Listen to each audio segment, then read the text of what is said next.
কেরালাতে এটা আমাদের বাড়ি।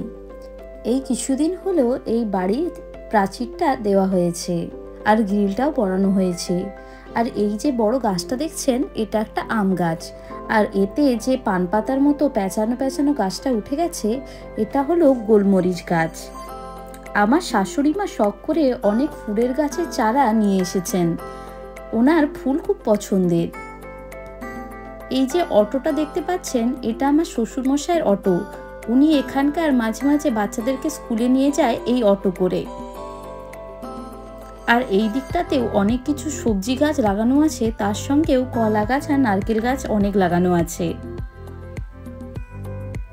কেরালাতে অনেক ধরনের মশলার চাষ হয়ে থাকে। গোলমরিচ, জয়িত্রী, জায়ফল, এলাচ। এই যে আমার সখী পারো চলে এসছে।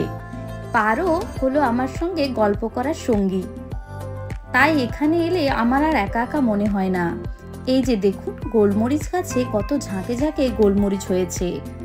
আমি ভাবলাম যে গোলমরিচগুলো ঝরে ঝরে পড়ে যাচ্ছে, তাই এগুলো একটু কেটে যদি আমি গুছিয়ে রাখি, তাহলে আমার শাশুড়ি মা পরে এগুলো শুকিয়ে গোলমরিচ বানাতে পারবে।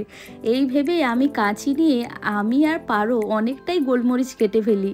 আর পরে জানতে পারি যে গোলমরিচগুলো আরও বড় হতো, আর এগুলো থেকে ভালো গোলমরিচ হবেই না।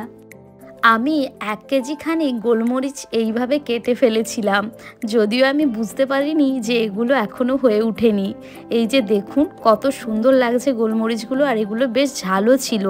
এখানে এই কাঁচা গোলমরিচ অনেক সময় বেটে মাছের সঙ্গে মাখিয়ে রাখে পরে ভাজা করার জন্য, কিন্তু এতগুলো গোলমরিচ কেটে আমি পুরো নষ্ট করে দিয়েছি। আমার এত খারাপ লাগছিল কি বলবো।